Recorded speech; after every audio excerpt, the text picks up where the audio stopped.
saya ingin membicarakan tentang definisi riba. Para ulama telah banyak memberikan terminologi. Saya mengambil narasumbernya adalah Dr. Syafi'i Antonio. Beliau dinobatkan sebagai pakar ekonomi syariah di Indonesia. Dia membagi riba itu dalam 4 kategori. Pertama adalah riba qard, riba jahiliyah, riba fadl, dan riba nasi'ah. Nah, itulah riba. Nah, pertama-tama saya ingin menyampaikan riba. Apa itu riba? Riba secara bahasa artinya ziyadah, tambahan. Mungkin orang masih bingung ketika berbicara memahami kata tambahan. Itu apa maksudnya? Tetapi secara syarak dibahas bahwa riba adalah az-ziyadah ala ra'sil mal bi ghairi iwad. Tambahan yang melebihi modal tanpa adanya proses bisnis yang lehal dalam syariat. Bisa saja tambahan itu halal, bisa saja tambahan itu tidak halal. Karena tadi itu ada prosesnya. Oleh sebab itu, ma'asyiral muslimin, untuk lebih jelasnya, mari kita kembali pada terminologi. Pertama adalah terminologi riba qard. Riba qard itu apa? Riba qard adalah tambahan yang dipersyaratkan dalam hutang piutang. Contoh misalkan begini. Modal yang dihutangkan 1 juta. Besok mengembalikan 1 juta 100. Dan yang semacam ini. Itu namanya riba qard. Riba dalam hutang piutang. Haram hukumnya. Yang kedua adalah riba jahiliyah. Riba jahiliyah adalah riba yang dipraktekkan pada zaman orang-orang jahiliyah. Dan pamannya Nabi Abbas itulah orang yang pertama kali menciptakan riba pada zaman orang-orang jahiliyah. Seperti apa praktiknya? Riba jahiliyah adalah identik dengan denda atau cas. Contoh begini. Hutang jatuh temponya pada tanggal 10. Kalau Anda mengembalikan pada tanggal 10, tidak terkena denda, tidak terkena cas. Tetapi karena Anda mengembalikan melebihi tanggal 10, apakah itu tanggal 12, 15, dan seterusnya, Anda kena denda. Nah, denda yang semacam itu adalah riba yang dipraktikkan pada zaman jahiliyah. Saya kira yang semacam ini bukan hanya zaman jahiliyah dulu. Sekarang pun dipraktikkan itu. Dua riba tadi antara qard dengan jahiliyah sama-sama dipraktikkan di masyarakat.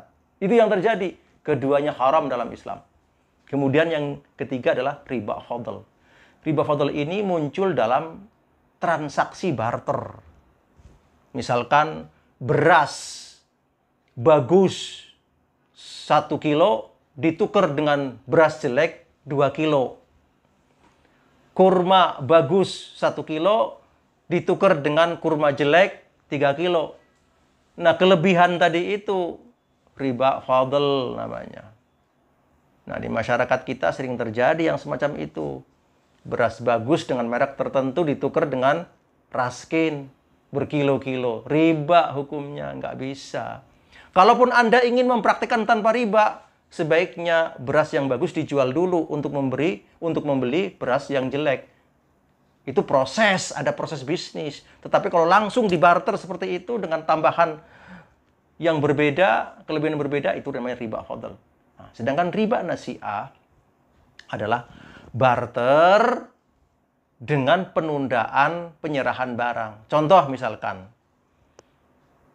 1 kilo beras bagus ditukar dengan 1 kilo beras bagus, tetapi yang 1 kilo bulan depan. Itu haram dalam Islam. Kalau barter ya harus iya dan biadin.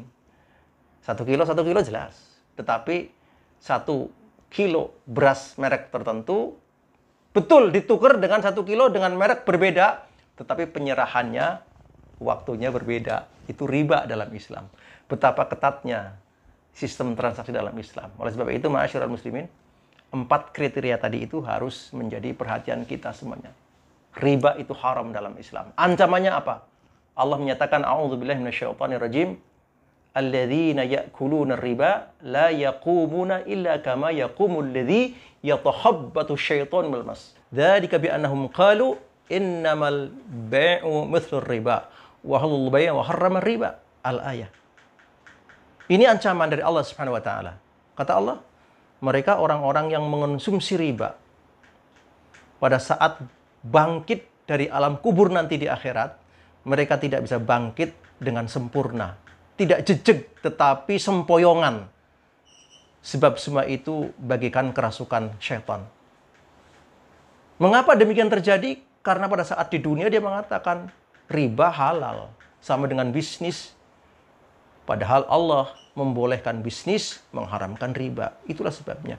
Ancaman ini harus jadi perhatian kita semuanya, bahwa riba sangat berbahaya dalam kehidupan kita. Bahkan sampai ke akhirat, di bawah-bawah itu bahayanya. Ini penting sekali.